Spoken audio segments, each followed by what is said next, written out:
Salary हमने 5 head देखे थे, salary, income from other sources, income from property, business income और अदर सोर्सेज।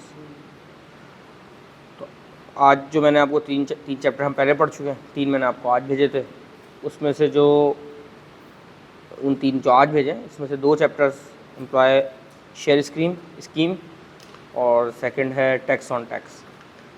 ये हम देखेंगे तो हमारा सैलरी वाला पोर्शन कंप्लीट हो जाएगा। जो तीसरा चैप्टर है वो एसोसिएशन ऑफ पर्सन, पार्टनरशिप का, आज हम सैलरी को कंप्लीट कर लेंगे, तो हम फिर पास पेपर सैलरी से रिलेटेड वाले कर सकते हैं। इंशाल्लाह जुम्मे को हम वाली क्लास में हम कुछ पास पेपर्स टैक्स के करेंगे, तो आपका समाओ कुछ जो पोर्शन है टैक्स में से वो कवर होना शुरू हो जाएगा। अच्छा जी, इसका बस जनरल सा कॉन्सेप्ट लेंगे। सैलरी का मेजर पार्ट ऑलमोस्ट हम लास्ट 3 चैप्टर्स में कर चुके हैं। अच्छा, एम्प्लॉय शेयर स्कीम में है ये कॉन्सेप्ट कि most of the time employer जो है आपका, वो आपको किसी भी वजह से, आपकी अच्छी परफॉर्मेंस की वजह से, कंपनी की अच्छी परफॉर्मेंस की वजह से, because of any reason, company offered some shares to their employees. अब ये एक बेनिफिट है, मॉनेटरी बेनिफिट ही है, आप मार्केट में उसको सेल आउट कर सकते हैं और उससे अर्न कर सकते हैं। तो एफबीआर इसको कंसिडर करता है एज योर इनकम, और वो चाहता है कि आप इसको टैक्सेबल इनकम में डिक्लेयर करें और इसके ऊपर आप टैक्स दें। अब इसकी ट्रीटमेंट किस तरह से होती है ये हम देख लेते हैं। जनरल कॉन्सेप्ट मैंने आपको बता दिया। अच्छा, अब सिर्फ शेयर्स ही ऑफ़र नहीं होते, इसमें एक और चीज़ भी होती है जो ऑप्शंस होते हैं, राइट्स एंड ऑप्शंस। अगर पढ़ा हो आप लोगों ने अपने फाइनेंस के प्रीवियस कोर्सेज में, इस तरह की कोई चीज़ देखी है, कभी नाम सुना है? चलें, कोई बात नहीं। ऑप्शंस होते हैं, एक तो है कि आप स्टॉक मार्केट में गए और आपने शेयर ख़रीद लिया। अक्सर ऐसा होता है कि शेयर जो है वो इतना इजीली अवेलेबल नहीं होता।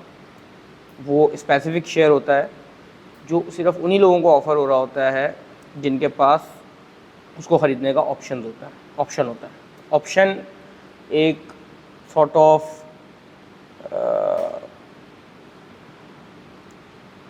एक क्या वर्ड मैं यूज़ करूँ उसके लिए, मतलब अगर ये बॉटल है और ये आप लोगों 4 लोग इसके ख़रीदार हैं, तो इसका जब ये मैन्युफैक्चर हो रही है या जब ये डेवलप हो रही है, तो मैंने उस वक़्त एक ऑफ़र की कि ये 5 रुपये का एक डॉक्यूमेंट है, जो ये बाय करेगा उसके पास ही ये ऑप्शन होगा कि वो इसको बाय कर सके जब ये डेवलप हो जाएगी। तो आप में से 2 लोगों ने वो डॉक्यूमेंट बाय कर लिया, वो सर्टिफिकेट बाय कर लिया। जब ये मार्केट में आई तो अब आप ही 2 लोगों के पास ये ऑप्शन अवेलेबल है कि आप इसको बाय कर सकें। अब वो डॉक्यूमेंट अगर आप सेल कर दें मार्केट में किसी को, आपने 5 रुपये का ख़रीदा, अब ये साहब भी चाहते हैं कि वो बॉटल को बाय कर लें, तो उनको वो ऑप्शन चाहिए तब ये बाय कर सकते हैं। तो मार्केट में आप इनको कहती हैं कि 7 रुपये में मुझसे ये ऑप्शन ख़रीद लो और फिर तुम बॉटल की प्राइस पे करके इसको बाय कर लेना। तो 2 रुपये आपने अर्न कर लिए। इन्होंने 7 रुपये का ऑप्शन ख़रीदा और 10 रुपये की और 10 रुपये मुझे देके ये बॉटल ख़रीदी। तो ये ऑप्शन शेयर के अंदर भी इसी तरह होता है। तो अक्सर कंपनीज़ ये ऑप्शन भी अपने एम्प्लॉयज़ को देती हैं, वो जो सर्टिफिकेट है वो ऑफ़र करती हैं कि आपके पास ये ऑप्शन है कि आप कंपनी के शेयर्स को ख़रीद सकें। तो अब इस ऑप्शन की भी एक वैल्यू है। अगर इस तरह की कोई ट्रीटमेंट हुई है तो वो भी टैक्सेबल होगी, और अगर डायरेक्ट शेयर इशू हुए हैं तो वो भी जो है वो टैक्सेबल होगी। अब ऑप्शन का वर्ड यूज़ किया जाए या राइट्स का वर्ड यूज़ किया जाए, ये दोनों वैसे तो अलग हैं। राइट ये है कि आप उस शेयर को ख़रीद सकते हैं। ऑप्शन में 2 होते हैं, कॉल ऑप्शन और सेल ऑप्शन। अब वो फाइनेंशियल मैनेजमेंट के टर्म्स हैं, उसको अभी हमने नहीं पढ़ना। तो अभी यहाँ पे जो टैक्स वाला है वो इसको सिमिलरली ट्रीट करेगा, राइट्स को भी और ऑप्शन को भी। तो वर्ड के सिनोनियम में हो तो आप इससे परेशान मत होइएगा। तो इन दोनों की हम ट्रीटमेंट देखेंगे किस किस तरह होती है। पहले तो मैंने आपको जनरल कॉन्सेप्ट बता दिया। अच्छा, इसी जनरल कॉन्सेप्ट में एक और बात समझ लें जब आपको ऑप्शन अगर आपको दिया गया है और कंपनी ने डायरेक्ट आपको ऑप्शन दे दिया और आपने उसको कुछ भी नहीं पे किया और आपने वो ऑप्शन ना डिस्पोज ऑफ किया ना वो आपने उसको आपने एक्सरसाइज किया। एक्सरसाइज करने का क्या मतलब है कि आपने जाके शेयर ख़रीद लिया तो ऑप्शन एक्सरसाइज हो गया, आपने किसी को सेल कर दिया तो डिस्पोज ऑफ हो गया, डिस्पोज कर दिया आपने, मतलब उसके ऊपर कुछ कंसिडरेशन आपने ले ली। तो इन दोनों में से कोई भी एक्टिविटी जब तक आपने नहीं की तब तक जो ऑप्शन है वो टैक्सेबल नहीं होगा। जब आप इसको इनमें से कोई भी एक्टिविटी करेंगे तो वो टैक्सेबल हो जाएगा। अब टैक्सेबल होगा किस तरह? वो जो भी उसकी फेयर मार्केट वैल्यू होगी, जो मार्केट में उस ऑप्शन की या उस शेयर की जो भी वैल्यू होगी वो आपकी टैक्सेबल इनकम में इंक्लूड होगी, लेस एनी कंसिडरेशन। अगर कोई कंसिडरेशन आपने, कोई पेमेंट आपने कंपनी को की है तो वो माइनस हो जाएगी। ये एक जनरल कॉन्सेप्ट, समझ आई यहाँ तक बात? अच्छा, अब राइट और ऑप्शन टू एक्वायर शेयर, इसको रीड करें। ऑलमोस्ट मैंने इस बात को कहीं ना कहीं कवर कर ही लिया है। हाँ,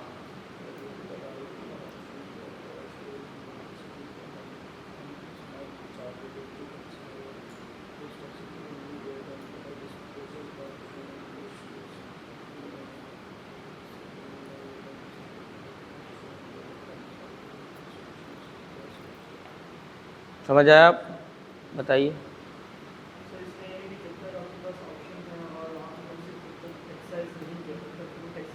टैक्सेबल नहीं होगा।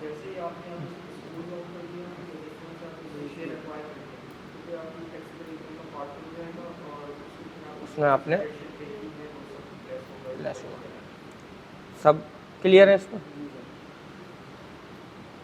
चलें अब थोड़ी सी अंडरस्टैंडिंग आप बताइए। कंपनी ABC में आप एम्प्लॉय हैं, आपको 2011 टैक्स ईयर में कंपनी ने एक ऑप्शन एलोकेट किया, आप इंटाइटल्ड हो गई कि आप 100 शेयर्स बाय कर सकें XYZ अमाउंट के ऊपर,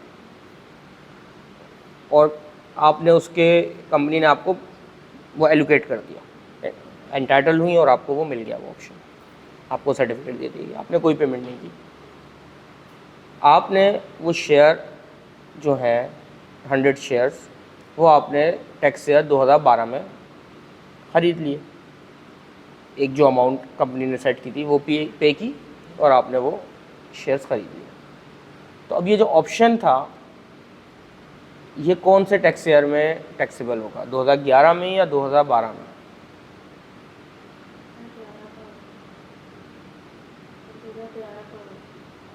2011 में होगा, फिर 2012 में होगा। जब आप एक्सरसाइज करेंगे, जब उसको डिस्पोज करेंगे, उस टैक्स ईयर में वो टैक्सेबल होगा। समझ आई? जैसे मैंने अगर 11 में खरीदा, मैंने उसका डिस्पोज नहीं किया तो उसका वो टैक्सेबल नहीं होगा। 2011 में आपने ख़रीदा थोड़ी, आपको तो दिया ना कंपनी ने, आपके पास एक डॉक्यूमेंट आ गया, आपने उसको एक्सरसाइज कब किया? 2012 में, सही है? तो वो तब या 2013 में या 14 में, जिस टैक्स ईयर में आप उसको एक्सरसाइज करेंगे या डिस्पोज ऑफ कर देंगे, उस टैक्स ईयर में वो टैक्सेबल होगा। जिसमें मिलेगा उसमें टैक्सेबल नहीं होगा।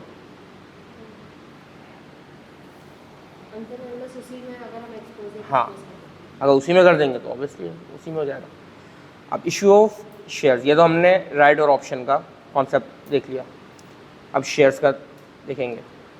शेयर्स आपको दो तरह से इंटाइटल हो सकते हैं, एक विद रिस्ट्रिक्शन और एक विदाउट रिस्ट्रिक्शन। विदाउट रिस्ट्रिक्शन क्या है कि आपको शेयर मिले, कंपनी ने आपको शेयर्स दिए और आप उसको अगले दिन ही बेच सकते हैं मार्केट में या ट्रांसफ़र कर सकते हैं किसी और के नाम पे। विद रिस्ट्रिक्शन क्या है कि कंपनी ने आपको शेयर्स तो दे दिए, लेकिन उसने कहा कि आप 3 साल तक या 5 साल तक या what ever the period could be, you are not allowed to sell these shares in market and, हाँ, अब ना आप उसको ट्रांसफ़र कर सकते हैं फॉर दैट सर्टेन पीरियड और ना आप उसको सेल कर सकते हैं। तो इन दोनों की ट्रीटमेंट जो है वो डिफरेंट होगी। पहले हम विदाउट रिस्ट्रिक्शन की देखते हैं।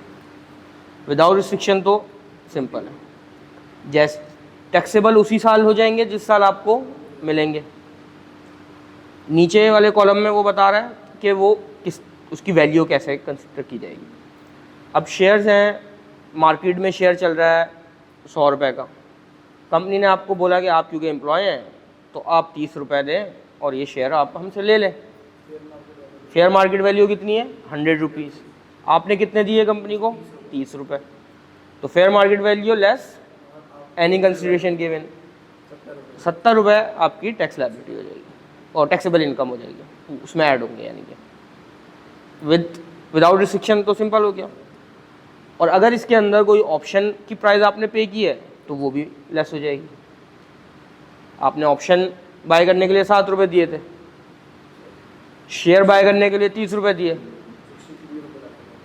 सही है, और मार्केट वैल्यू थी शेयर की 100 रुपीज़, तो 30 प्लस 7 माइनस 100 जो अमाउंट आई वो आपकी टैक्सेबल इनकम हो गई। अब विद रिस्ट्रिक्शन क्या होगा? टैक्सेबल कौन से ईयर में होगा? टैक्सेबल कौन से ईयर में होगा? टैक्सेबल इन, ये थोड़ा सा कॉम्प्लेक्स है। Taxable in the year in which the employee has a free right to transfer the shares or he disposes of the shares whichever is earlier।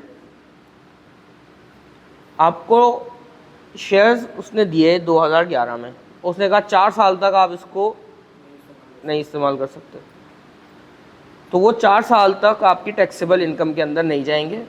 जब वो आपकी रिस्ट्रिक्शन ख़त्म हो जाएगी 2015 में, तो फिर वो टैक्सेबल होंगे।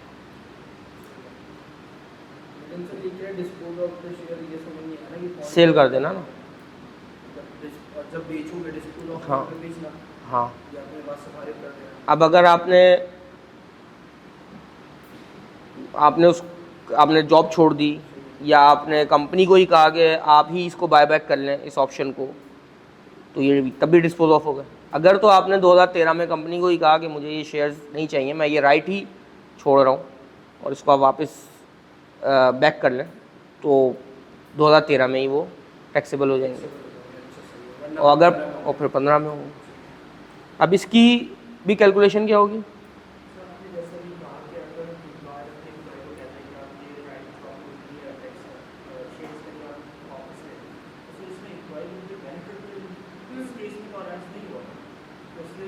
कुछ तो बेनिफिट लेगा ना वो 50 रुपये में वापस कर देगा या कोई निगोशिएशन कुछ तो करेगा ना वो।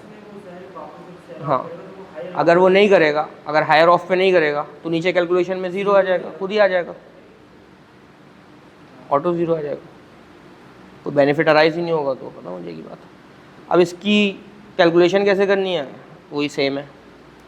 फेयर मार्केट वैल्यू उस डेट पे जब उसने डिस्पोज ऑफ किया है या ट्रांसफ़र किया,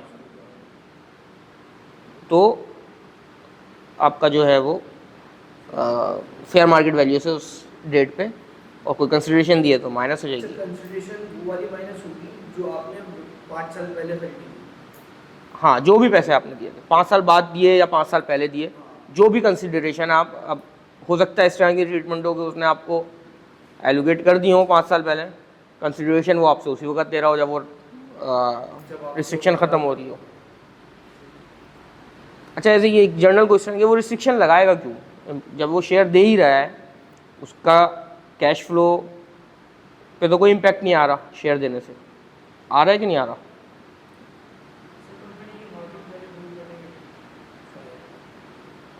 वैसे जब कंपनी शेयर अपने एम्प्लॉय को दे रही है तो कैश फ्लो स्टेटमेंट बनाते हैं, आपने बनानी है पेपर के अंदर, आपका टॉपिक है।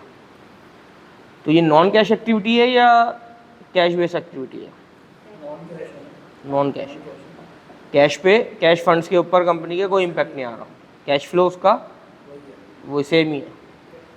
तो फिर वो क्यों रिस्ट्रिक्शन लगा रहा है? क्योंकि अगर आप अपने एम्प्लॉयज़ को, उसने 1 लाख शेयर इशू किए हैं, 10,000 भी एम्प्लॉयज़ हैं और 1 लाख शेयर उसने इशू कर दिए हैं, और उसमें से 50,000 शेयर लोग लेके मार्केट में जाके बेचना शुरू कर देंगे, तो उसके वैल्यू क्या होनी शुरू हो जाएगी? शेयर की गिरनी शुरू हो जाएगी। डिमांड एंड सप्लाई है सिंपल।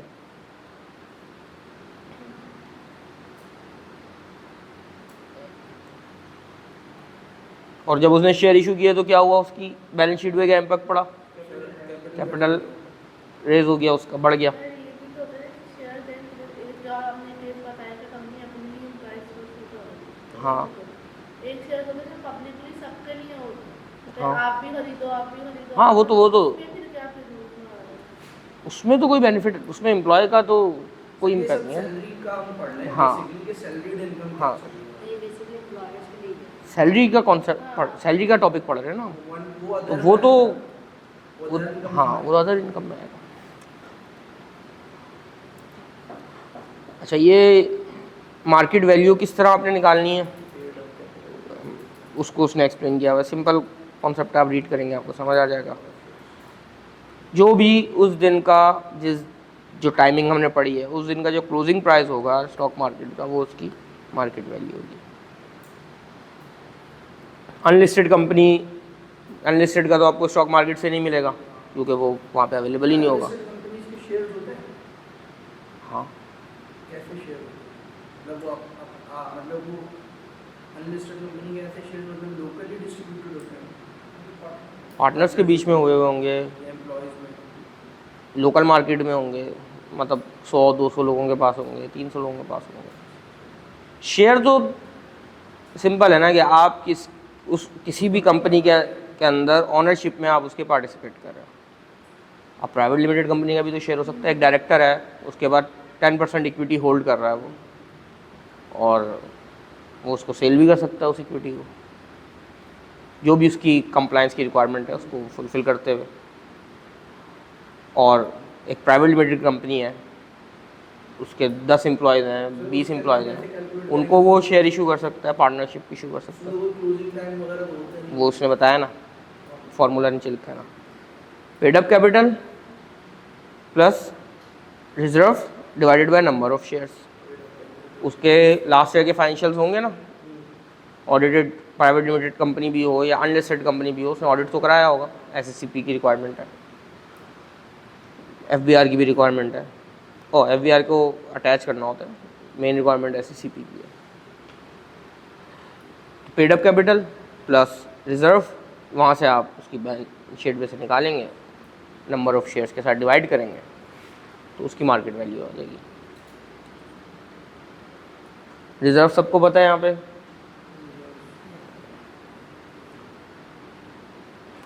अच्छा अब जो ईयर 1 के अंदर आपको शेयर मिले, 100 रुपीज़ का शेयर था, आपने 30 रुपये उसके दिए, 5 रुपये आपने ऑप्शन के पे किए थे, 65 रुपीज़ आपका गेन हो गया ईयर 1 में, और ये आपकी सैलरी के हेड के अंदर टैक्सेबल इनकम में आपने ऐड कर दिया। ईयर 2 में आपने उस शेयर को सेल किया मार्केट में।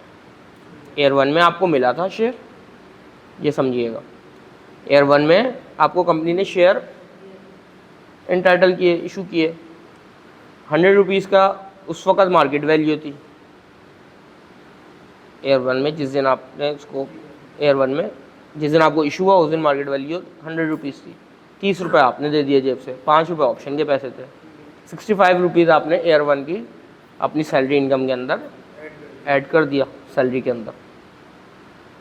ईयर 2 में आपने अब उस शेयर को, अभी तो ईयर 1 में तो आप ही के पास शेयर है ना, आपने सेल तो नहीं किया, ईयर 2 में आपने उस शेयर को सेल कर दिया मार्केट में 120 रुपये का। तो अब जो प्रॉफिट हुआ 20 रुपये का, ये आपका जाएगा अदर कैपिटल गेन के अंदर। कैपिटल सर, और वो अदर इनकम में भी आ सकता है, जरूरी सैलरी में मिलना है, सैलरी में भी मिलना है। नहीं ना, कैपिटल गेन में जाएगा, अदर सोर्सेज में नहीं जाएगा, कैपिटल गेन में जाएगा।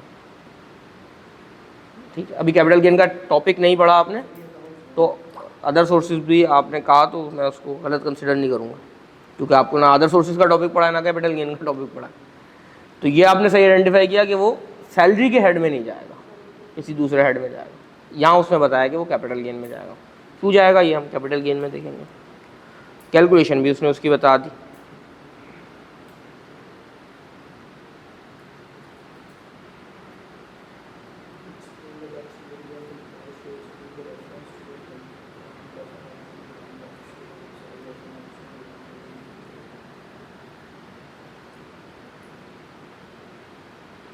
ये बात समझ में आ गई। कॉस्ट ऑफ द शेयर क्या होगी, मैंने आपको डायरेक्ट 100 रुपीज़ बता दिए थे, अब उसको थोड़ा सा देख लेते हैं कॉन्सेप्ट को। कॉस्ट ऑफ द शेयर होगी total consideration given. Total consideration given क्या होगी, 30 रुपये और 5 रुपये। Consider given by the employer for shares और ऑप्शन और राइट। 30 रुपये आपने शेयर के लिए दिए, 5 रुपये आपने राइट के लिए दिए, 35 रुपये, तो टोटल कंसिडरेशन गिवन हो गई। And the amount tax under the head salary in this respect. Under the head salary हमने कितनी अमाउंट ली थी, 65 रुपीज़, वो भी उसमें ऐड हो गई, पूरे 100 रुपीज़ हो गए। आप इसको आसान इस तरह भी समझ सकते हैं कि जिस साल आपने अपनी टैक्सेबल इनकम के अंदर उस शेयर्स को लिया था, उस वक्त उसकी जो फेयर मार्केट वैल्यू थी वही आपकी कॉस्ट हो जाएगी, और जब सेल कर रहे हैं तो जितने की आप सेल कर रहे हैं वो आपकी सेलिंग प्राइस हो जाएगी, तो माइनस होगा प्रॉफिट जो होगा वो आपका कैपिटल गेन में चला जाएगा। अच्छा, ये छोटा सा एक टेस्ट कर लेते हैं अंडरस्टैंडिंग का। अब ये 3 उसने सिनेरियो छोटे से बताएं कि इसमें टैक्सेबिलिटी क्या होगी। सबसे पहला है कि ग्रांट ऑफ एन ऑप्शन, मतलब ऑप्शन कंपनी ने आपको दिया। क्लियर है आप? ए में कोई इम्पैक्ट नहीं है टैक्स का। Grant of an of shares कोई इम्पैक्ट है? क्यों? क्यों नहीं होगा? तो यूँ नहीं होगा कि अभी तक उसको एक्सरसाइज करने का उसको अगर राइट तो नहीं दिया ना कि अगर आप एक्सरसाइज कर सकते हो, मतलब बेच सकते हो या ट्रांसफर कर सकते हो, अगर वो ऑप्शन दे देगा तो फिर उसके अगर विदाउट रिस्ट्रिक्शन होगा तो विदाउट रिस्ट्रिक्शन होगा तो फिर तो आपका टैक्सेबल है। टैक्सेबल। अगर रिस्ट्रिक्शन वाला है तो फिर टैक्सेबल नहीं होगा। सबको समझ आ गई ये बात? इसने बिल्कुल सही इसको पकड़ा। ऑप्शन के केस में है कि एक्सरसाइज और डिस्पोज ऑफ होना, ग्रांट हुआ कोई इम्पैक्ट नहीं है, जब एक्सरसाइज करा ऑप्शन और डिस्पोज ऑफ करा तब इम्पैक्ट है। लेकिन शेयर के केस में अगर तो रिस्ट्रिक्शन, विदाउट रिस्ट्रिक्शन है शेयर और ग्रांट हो गया, इशू हो गया, तो टैक्सेबल हो गया। Exercise of an option granted in prior year, जो आपको ऑप्शन प्रीवियस ईयर में मिला था, आपने उसको एक्सरसाइज अभी किया, तो ये टैक्सेबल होगा या नहीं होगा? वही एग्जाम्पल है जो मैंने आपके साथ डिस्कस की थी, उसी साल होगा जिस साल एक्सरसाइज होगा। नहीं, जिस साल उसने एक्सरसाइज किया ना, जिस साल, हाँ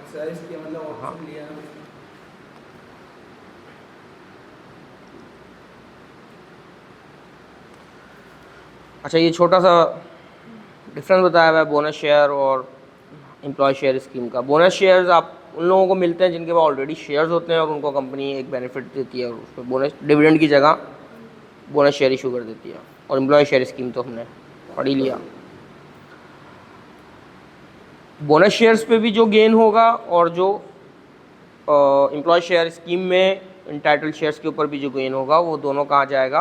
कैपिटल गेन के अंदर। बोनस शेयर्स पे किस तरह गेन हो रहा होगा कि आपको ईयर 1 के अंदर बोनस शेयर्स एलोकेट हुए तो उस वक्त वो टैक्सेबल हो जाएंगे, और जब जिस साल आप उसको सेल करेंगे उस साल लास्ट ईयर जो आपने जितना टैक्सेबल किया होगा वो आपकी कॉस्ट हो जाएगी, और जितने का सेलेंगे सेल करेंगे। अगर आपको बोनस शेयर्स मिलते हैं, मिसाल है कि आपके पास पहले से शेयर थे कंपनी के, हाँ, डिविडेंड की मद में मिल गया आपको। पहले तो आपके एम्प्लॉयर के आपके पास शेयर्स थे, फिर आफ्टर 1 और 2 इयर्स जो है वो आपको और शेयर देता है, और शेयर देती है एज अ डिविडेंड। ठीक है, डिविडेंड। तो एज अ डिविडेंड होता है, डिविडेंड तो सर इनकम में नहीं आता, प्रॉफिट में नहीं आता। हाँ, तो प्रॉफिट में आएगा ना, तो 15% डिविडेंड जो भी रेट लग रहा होगा उसका 15% मुझे जो याद पड़ रहा है वो डिडक्ट कर लेगा, वही लगेगा। अब जब आप उन बोनस शेयर्स को सेल करेंगे तो जो फेयर मार्केट वैल्यू जिस वक्त आपको मिले थे वो आपकी कॉस्ट हो जाएगी, और जितने में आप सेल करेंगे उसका डिफरेंस जो है वो आपका कैपिटल गेन में चला जाएगा।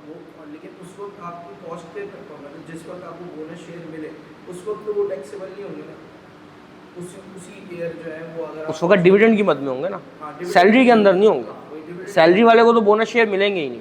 अगर सैलरी वाले को बोनस शेयर उसके ईयरली जो बोनस मिलता है उसके एवज मिलेंगे तो वो एम्प्लॉय शेयर स्कीम ही कंसिडर कर ली के अंदर ही कंसिडर होंगे, वही ट्रीटमेंट होगा उसका। यहाँ बोनस शेयर जो वो डिफरेंशिएट बता रहा है वो उन बोनस शेयर्स का बता रहा है जो आपको शेयर्स के अगेंस्ट शेयर मिल रहा है। और ये सिर्फ इसी सैलरी में नहीं, ये नॉर्मली भी होता है कि बहुत सी कंपनियां जब अपने डिविडेंड के तौर पर शेयर ही दे देती हैं, बोनस शेयर देती हैं, तो वो भी वो सैलरी का पार्ट नहीं है, वो सैलरी में ट्रीट नहीं होगा, वो कैपिटल गेन के ही चैप्टर में डील होगा या अदर सोर्सेज में डील होगा। वो कौन से एसेट किस नेचर का है, दो हैं उसमें 37A और 37, वो जहाँ फॉल कर रहा है फिर उसके हिसाब से वो डील होगा।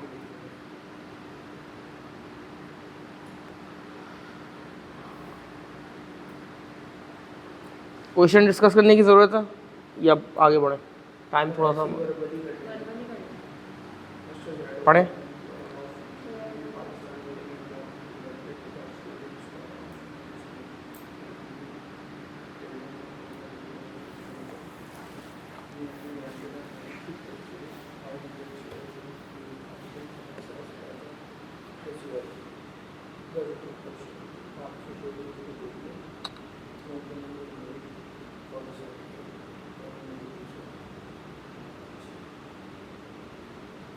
सर ये $10 है पर शेयर, ये राइट, ये तो कोई इसका पेमेंट ऑप्शन की तो नहीं की है ना, ये तो बस उनको बता दिया कि इस प्राइस पे इसको ये शेयर मिल जाएंगे। देखिए ये 10 भाई 500 शेयर जो हैं उसने परचेज़ किए हैं और वो एक्सरसाइज प्राइस जो है उसकी 10 मतलब 10, हाँ उस ऑप्शन की कोई प्राइस नहीं है, शेयर की प्राइस है 10 यूरो। 300 शेयर जो हैं उसने 10 रुपए के हिसाब से ख़रीद लिए और जो रिमेनिंग 200 शेयर्स के जो राइट्स था उसका वो उसने 48,000 रुपये में सेल कर दिया। सर 48,000 टैक्सेबल होगा अभी सारा देखते हैं। इसी साल। Market value of 1 share of UV PLC on the date of issue of the right was 12 euro. On the date when shares were issued to Mr. Z, it was 15 euro. मतलब sir, मतलब market price 12 रुपये की और जिसने issue किया उनको 15 रुपये। जब उसने इशू किया था share, market value of UV PLC on the date of issue right was, जब उसको वो राइट इशू हुआ था 12 यूरो था और जब शेयर मिले उसको उस वक़्त 15 रुपये था। 5 रुपये का फायदा हुआ उसको। नहीं अभी तो हमने फ़ायदा वायदा पता नहीं है। टैक्सेबल अमाउंट ऑफ, अच्छा अब पहले तो मुझे ये बताएं, आप बताइएगा मैडम, इसका जो है ये जो 300 शेयर इसने ड्यूरिंग द ईयर इसने ख़रीदे हैं, एक्वायर कर लिए हैं, ये टैक्सेबल होंगे या नहीं होंगे? पूरा पहले तो केस बताएं, आपको समझ क्या आया इसमें।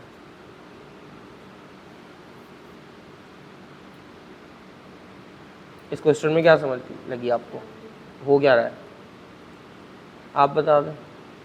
सर इसने जो शेयर्स लिए वो सिर्फ इसने खरीद के अपने पास रखे, जो कि जिसकी मार्केट जिसकी एक्साइज प्राइस के 10 पाउंड थी, लेकिन उसने जो इसके पास 200 और थे जो इसके पास आए थे, लेकिन उसने मुझे सेल कर दिए, उसके ऊपर इसके टैक्सेबल लायबिलिटी होगी क्योंकि उसी दिन उसने कर दिया। और दूसरी बात ये कि इसके पास अभी भी मतलब एक तो ये 48,000 के पास कोई टैक्सेबल इनकम है, दूसरी जगह क्या कहते हैं इसके पास टोटल शेयर अभी 300 है और इसके वो 300 शेयर्स इस साल में टैक्स नहीं होंगे। होंगे खरीद क्योंकि उसने ले लिए ना 300 शेयर्स, सर उन्होंने एक्सरसाइज की है ना, एक्सरसाइज है तो ये ना एक्सरसाइज कर लिया ना ऑप्शन। इसी साल की है ना, हाँ। कल शेयर में इस साल। हाँ। अब उनको हमने तो फिर टैक्सेबल हो जाएगा। हाँ। तो पूरे टैक्सेबल टैक्सेबल होंगे। 48,000 तो सर, और 48,000 तो इनकी इनकम में आया क्योंकि इन्होंने पैसे दिए भी नहीं और डायरेक्ट अपना शेयर बेच दिया। दिया। पूरा taxable वो 48,000 भी आएगा टैक्सेबल और ये 300 शेयर्स की भी 5 रुपये आएंगे इसमें। 5 रुपये आएंगे। अब इसकी हम कैलकुलेशन देख लेते हैं, कॉन्सेप्ट आप लोगों को समझ आ गया। अच्छा जी, लास्ट में होगा ये रहा, ठीक है। सेल ऑन राइट 48,000 हाँ। and और जो रेट उसने दिया हुआ था उस रेट पे कन्वर्ट कर लिया।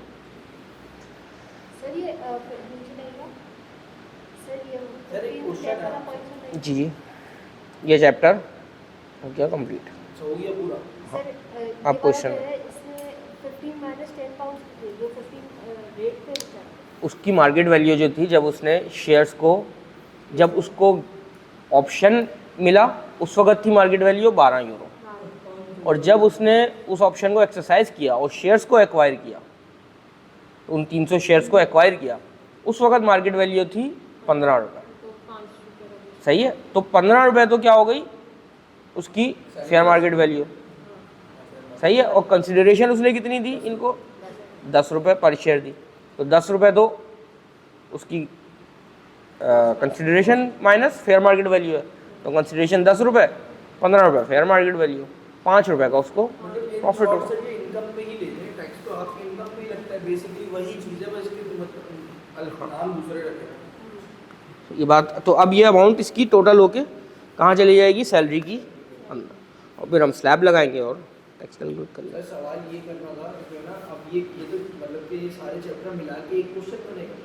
हाँ, इन पाँचों से अभी जो हम 5वां चैप्टर देखेंगे, इन 5 चैप्टर में मिला के कोई एक सवाल मतलब उस सब, लेकिन नहीं, मिक्स भी होता है ना। अब उसने सैलरी की चीज़ें भी दी होंगी, कैपिटल गेन का भी कोई चीज़ दी होगी, एक आध थोड़ा सा बिजनेस का भी दिया हुआ होगा, तो सबसे मिल जाएगा। इसीलिए अब इतना कॉम्प्लिकेटेड नहीं होता, वो बेसिक चीज़ें ही उसमें डालता, इतनी एम्प्लॉय शेयर स्कीम डाले बिना शायद। लेकिन मैं इस वजह से आपको पूरा ओवरव्यू दे रहा हूँ कि जब हम जब क्वेश्चन करें और उसमें जब कोई चीज़ आए तो आप कम से कम उसको कैच कर सकें। उस वक्त जब कॉन्सेप्ट बताया जाए तो आप ऐसे बिल्कुल ब्लाइंड ना हो ना कि यार ये एम्प्लॉय शेयर स्कीम क्या होती है, ये ऑप्शन क्या होते हैं, शेयर इशू क्यों हो रहा है, तो उस वक्त आप उसको थोड़ा सा कैच करते हैं।